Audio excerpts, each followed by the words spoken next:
Hola, muy buenas noches, ¿cómo están todos? Hoy es lunes 22 de julio de 2024 y vamos a continuar con estas lecturas de misterio de iniquidad. Vamos a seguir hablando de estas herejías que dice Boitila y bueno, las vamos a ir analizando para que podamos distinguir pues que efectivamente eh, todas estas herejías pues han dañado muchísimo, muchísimo los, eh, los dogmas de la Iglesia Católica y bueno, cómo fueron cambiando este catecismo y bueno, cómo se hizo muchísimo daño. En el nombre del Padre y del Hijo y del Espíritu Santo. Amén. Ave María, gratia plena Dominus tecum, benedicta tu in mulieribus et benedictus fructus ventris tui, Iesus. Santa María, Mater Dei, ora pro nobis peccatoribus, nunc et in hora mortis nostre. Amén. En el nombre del Padre, y del Hijo, y del Espíritu Santo. Amén. Voy a leer una parte que habíamos leído anteriormente. Boitila impone ex cátedra a la Iglesia Universal el Catecismo de la Iglesia Católica. El Catecismo de la Iglesia Católica, que yo he aprobado el 25 de junio último, eso en 1992, y cuya publicación ordeno hoy en virtud de la autoridad apostólica, es una exposición de la fe de la Iglesia y de la doctrina católica, atestiguadas o esclarecidas por la Escritura Santa, la tradición apostólica y el magisterio eclesiástico. Yo lo reconozco como una norma segura para la enseñanza de la fe. La aprobación y la publicación del catecismo constituyen un servicio que el sucesor de Pedro quiere dar a la Santa Iglesia Católica. Yo demando pues a los pastores de la Iglesia y a los fieles recibir este catecismo, que les es dado con el fin de servir de texto de referencia seguro y auténtico para la enseñanza de la doctrina católica. Los términos empleados comprometen la infalibilidad como sucesor de Pedro, en virtud de su autoridad apostólica. Boitila demanda a todos los fieles recibir este catecismo como siendo una norma segura de la fe católica. Boitila ha aprobado ex cátedra un catecismo hereje. En consecuencia, ¿cómo podría ser el vicario de Cristo? Boitila niega muchos artículos del credo. A continuación, algunas muestras de textos heréticos. Es una lista no exhaustiva de los errores en la fe cometidos por Boitila. Serán presentados metódicamente siguiendo el orden adoptado por el credo de Nicea-Constantinopla. Entonces sabemos que Boitila aprueba un catecismo que es herético, ¿sí? Hace el cambio de varias oraciones, pues haciendo esto pues como un catecismo falso, ¿sí? En este catecismo falso, si ustedes se percatan, hay el cambio del Padre Nuestro, hay la creación de ministros extraordinarios de la Eucaristía, lo cual nunca ha sido y no debe de ser por parte de la Iglesia Católica. Así que vamos a ir viendo varios de estos errores. Dice, creo en Dios Padre Todopoderoso. Errores sobre el poder político. Es bien conocido que todo poder viene de Dios, San Pablo, y que por reconocimiento y por deber, los jefes de gobierno deben ejercer la autoridad conforme a la voluntad de Dios, haciendo respetar la moral cristiana y prohibiendo las falsas religiones. Entonces, fíjense aquí cómo lo dice, ¿verdad? El poder viene de Dios. Boitila enseña 3 errores sobre el poder político. 1, pervierte la noción de bien común. Segundo, contradice a San Pablo en lo concerniente a la obediencia debida al gobierno. Tercero, predica la libertad religiosa, que es una herejía.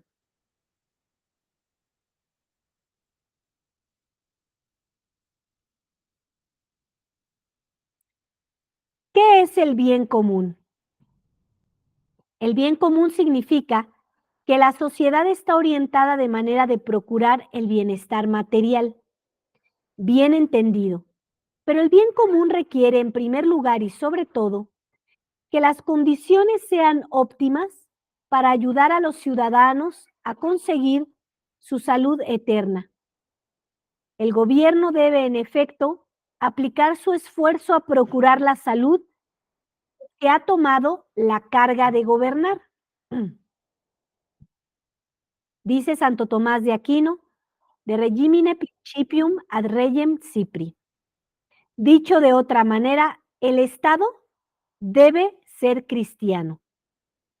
El fin del poder político es el siguiente.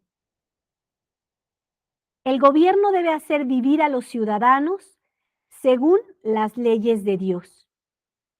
Lo absurdo de la opinión de que es necesario separar las cosas del Estado de las de la Iglesia se comprende sin esfuerzo. Es necesario, la naturaleza misma lo grita. Es necesario que la sociedad dé a los ciudadanos los medios y las facilidades para pasar su vida según la honestidad, es decir, según las leyes de Dios. Dice León XIII, nuestro Papa, en la encíclica Libertas del 20 de junio de 1888. Himno a Cristo Rey. Puedan los jefes de las naciones honrarte por un culto público, los magistrados y los jueces venerarte, las leyes y las artes ser la expresión de vuestra realeza. Himno de las segundas vísperas de la fiesta de Cristo Rey.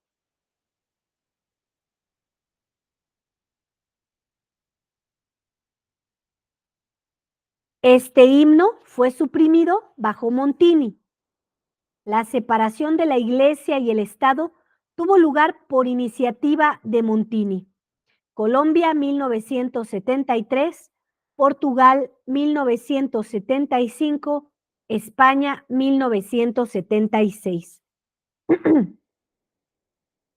Y de Boitila, Perú, 1980, Italia, 1984. Notemos bien la diferencia con las separaciones anteriores. En Francia, por ejemplo,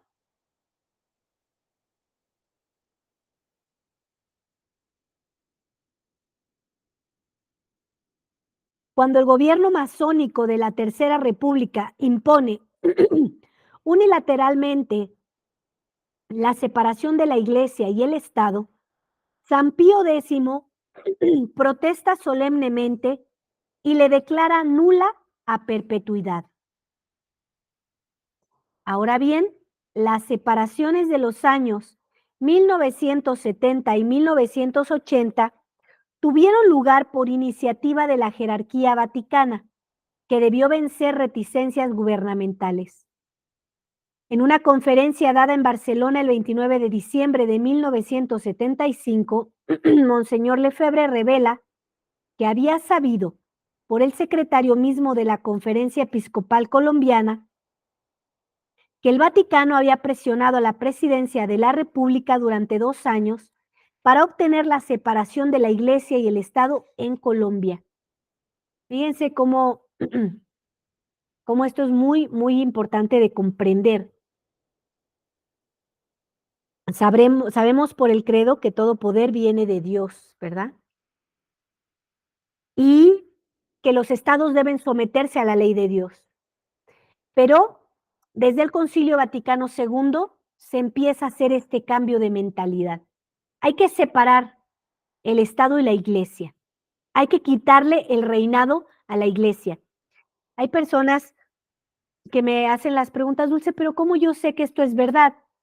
Pues bien sencillo, porque Dios, la Iglesia Católica, han dicho algo siempre, lo mismo. Y en el Concilio Vaticano II empiezan a decir cosas diferentes. Si tú escuchas una iglesia que por 2000 años, 1958 años, han dicho que los estados se someten a Dios, por eso las jerarquías, por eso los reyes eran, también se les hacía una consagración por parte de la iglesia.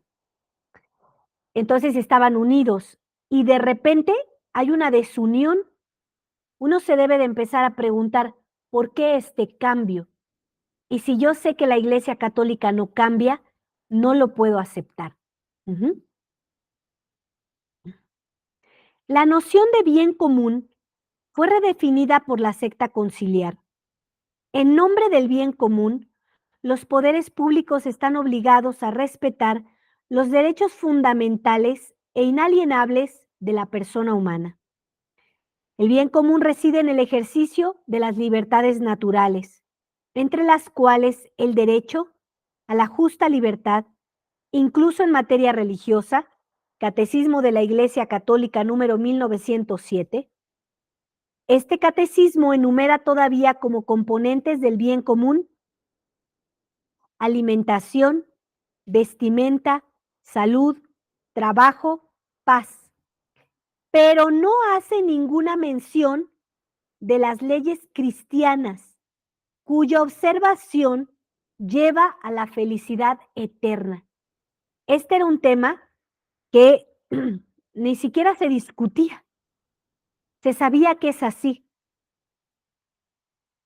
Y hoy tenemos que entender que eso no ha cambiado, que la ley de Dios no ha cambiado, que el Nuevo Testamento no ha cambiado. Todo debe sujetarse al único rey que tenemos, que es nuestro Señor Jesucristo. Siempre habrá personas que no quieran hacer caso. Vemos, no sé si tuvieron oportunidad de leer la homilía de este domingo. Recuerden que todos los sábados les enviamos una homilía que contiene la misa del domingo y la homilía del domingo, es decir, todo de lo que va a tratar la epístola, el evangelio, el gradual, el ofertorio y la homilía. En esta homilía se habla de algo muy hermoso que es el momento decisivo de la gracia. Cómo todos tenemos este instante decisivo de la gracia. Y entonces vemos cómo Judas tuvo su momento de gracia, pero no lo quiso reconocer. El mal ladrón tuvo su momento decisivo de la gracia, pero tampoco la reconoció. Sodoma y Gomorra también tuvieron el momento decisivo de la gracia, donde fueron visitados por Dios y lo rechazaron. Así como muchos otros que tuvieron el momento decisivo de la gracia y lo abrazaron, como María Magdalena, como el buen ladrón, como San Dimas, como Zaqueo, también supo reconocer el momento decisivo de la gracia, como, ¿quién más? Mateo también supo reconocer el momento decisivo de la gracia, pero hay muchos que no lo reconocen. Entonces, hoy parece muy difícil porque la mayoría de la gente no está reconociendo a Dios. Y entonces tú te puedes empezar a preguntar, pero ¿por qué tanta gente está de acuerdo con separar el Estado de la Iglesia? Pues porque es un adoctrinamiento que nos han enseñado las escuelas laicas. Entonces nos han enseñado tanto eso que uno lo adoptó, pero cuando uno empieza a estudiar la ley cristiana, a estudiar la vida de los santos, cuando uno empieza a leer el catecismo de la Iglesia Católica verdadero, uno sabe que no puede haber separación. ¿Por qué no? Pues es bien sencillo de entender. Hoy tú nada más ves las leyes de tu estado. Aceptan legalmente el asesinato de bebés inocentes. Nuestro Señor Jesucristo jamás acepta la muerte como algo. No, bueno, el mandamiento es no matarás. Sí comprendemos estas cosas. Entonces, si yo veo que hay alguien que está yendo en contra de la doctrina católica, pues yo sé que no son católicos y que no aman a Cristo. En el tiempo de Noé, cuando él estaba siendo visitado por Dios y él aceptó el momento decisivo de la gracia de construir esta arca, solamente se salvó él y su familia. Todos los demás no quisieron escuchar su locura, pero él sí le creyó a Dios. Entonces, esto de separar el Estado y la Iglesia lo ha hecho el Concilio Vaticano II. Y miren cuánto presionó el Vaticano a Colombia para cambiar esto también. Si el Estado pone a todas las religiones sobre un pie de igualdad, es la apostasía legal de la sociedad. Tal es el veredicto del Papa León XIII, que enseña: un Estado que adopte la libertad religiosa toma una actitud condenada no solamente por la fe, sino por la razón y por el sentimiento común de los antiguos paganos, ellos mismos condenados. Es la apostasía legal de la sociedad. Lo dice el Papa León XIII en la carta Eiunto del julio 19 de 1889. Entonces vamos viendo que los papas condenan esto y de repente otros nuevos papas lo aceptan. Ahí hay un cambio. Es una cuestión también de lógica, ¿sí? La obediencia debida al gobierno.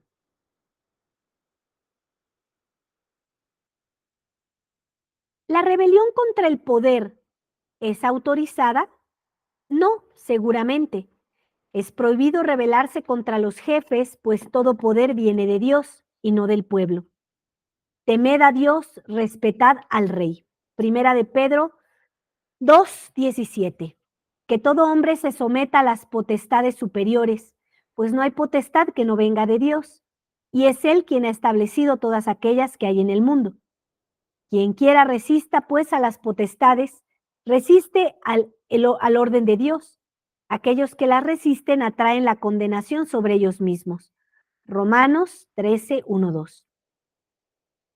¿Un cristiano puede resistir a la opresión de un gobierno verdaderamente tiránico? Y si alguna vez sucede que los príncipes ejercen su potestad temerariamente y fuera de sus límites, la doctrina de la Iglesia Católica no consiente sublevarse particularmente y a capricho contra ellos, no sea que la tranquilidad del orden sea más y más perturbada, o que la sociedad reciba de ahí mayor detrimento. Y si la cosa llegase al punto de no vislumbrarse otra esperanza de salud, enseña que el remedio se ha de acelerar con los méritos de la cristiana paciencia y las fervientes súplicas a Dios. León XIII, encíclica Quod Apostolici, del 28 de diciembre de 1878.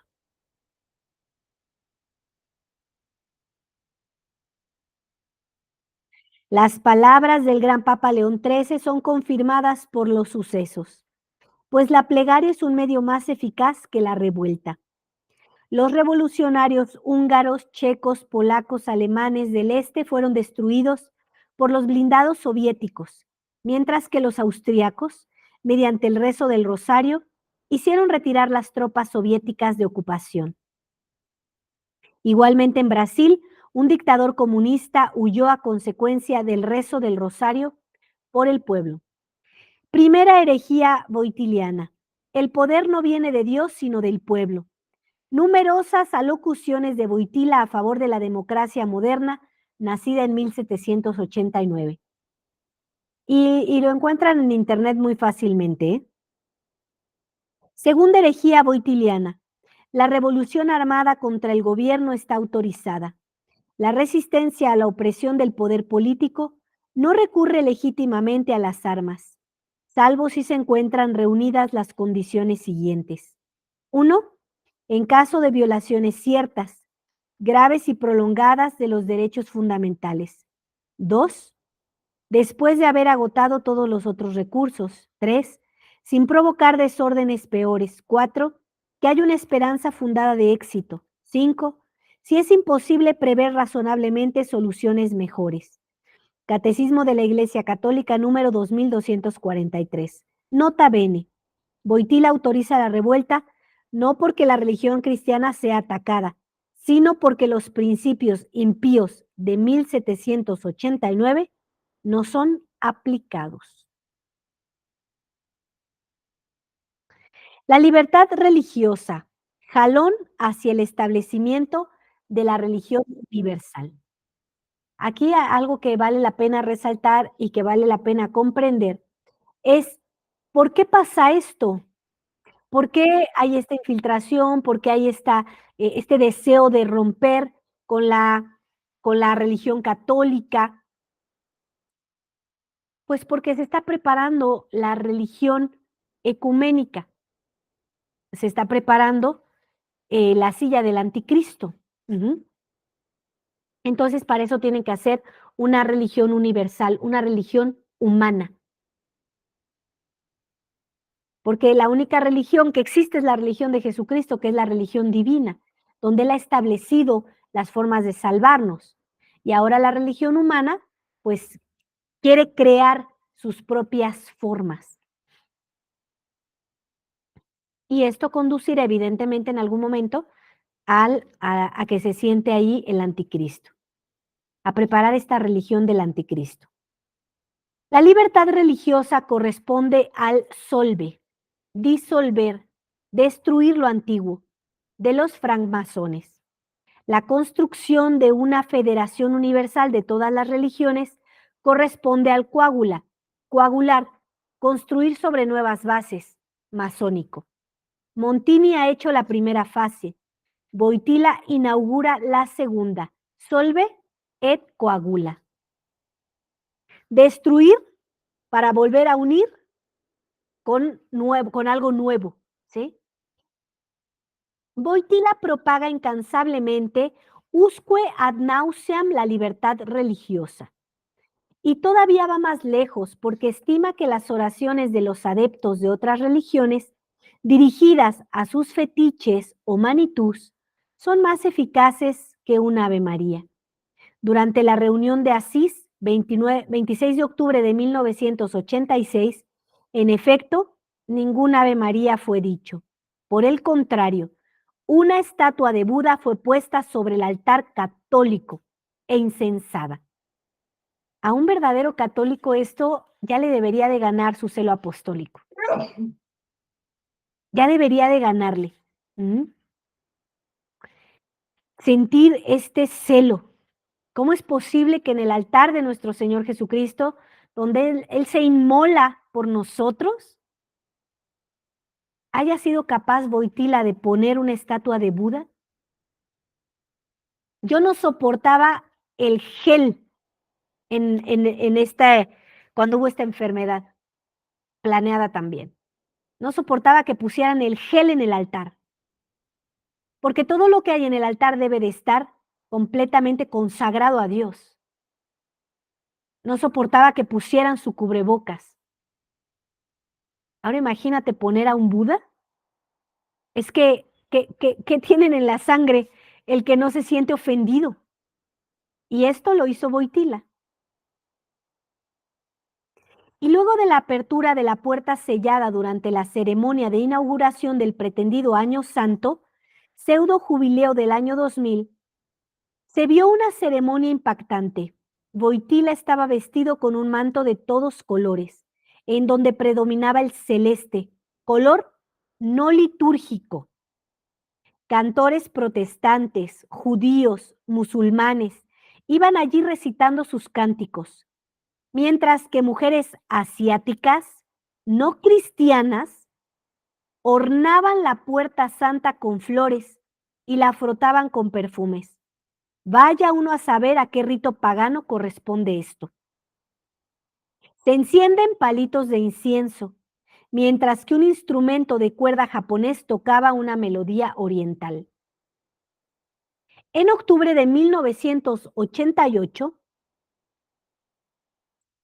en Estrasburgo, Wojtyla dijo, conversando con jóvenes: ahora que voy a ser el representante de la religión universal, esta religión universal no tendrá dogmas, como lo profetizó Víctor Hugo. El siglo XX será el del fin de los dogmas. El único dogma que quedará será el del culto del hombre, el dogma del hombre Dios. Será en adelante aplicado a cada hombre, que deviene así también y sobre todo hombre Dios. Cada religión, unida en la diversidad con las otras religiones, aportará por su liturgia y sus ceremonias particulares un toque folclórico a la religión universal. El avenir no es difícil de prever. Esto será la federación de todas las religiones del globo, bajo la batuta condescendiente del anticristo. Imagínense nada más. Qué desgracia, ¿verdad? Qué desgracia, esto es importante que la gente lo conozca, que la gente esté enterada, que la gente lo sepa, porque entonces empieza a haber un entendimiento de qué es lo que realmente está pasando. La gente sencilla como tú y yo, que nos sorprende por qué están haciendo esto, cuesta mucho trabajo de creer, pero una vez que lo entiendes, que lo sabes, sabes que te estás jugando la vida eterna si permaneces en el modernismo, porque allí no hay absolutamente nada más que destrucción, muerte, y han venido a robar y a trasquilar la lana de las ovejas. Así que mediten esto, pónganlo en manos de Dios, pídanle recta intención, pídanle sabiduría y que los conduzca a la verdad. El día 4, 5 y 6 de octubre de este año, nosotros tenemos un retiro aquí en el Estado de México, muy cerca de la capilla, acá en Cuautitlán Izcalli, donde va a haber sacramentos completos. En 1969 se cambió el bautizo y quitaron exorcismos. Así que el obispo, Monseñor Rodrigo da Silva, va a hacer una completud de bautizo y para los que estén bautizados después del 69 y va a hacer confirmaciones también, porque también el rito fue cambiado. Va a haber confesiones. Para los que se han confesado en el modernismo, sepan que el rito también cambió de la absolución.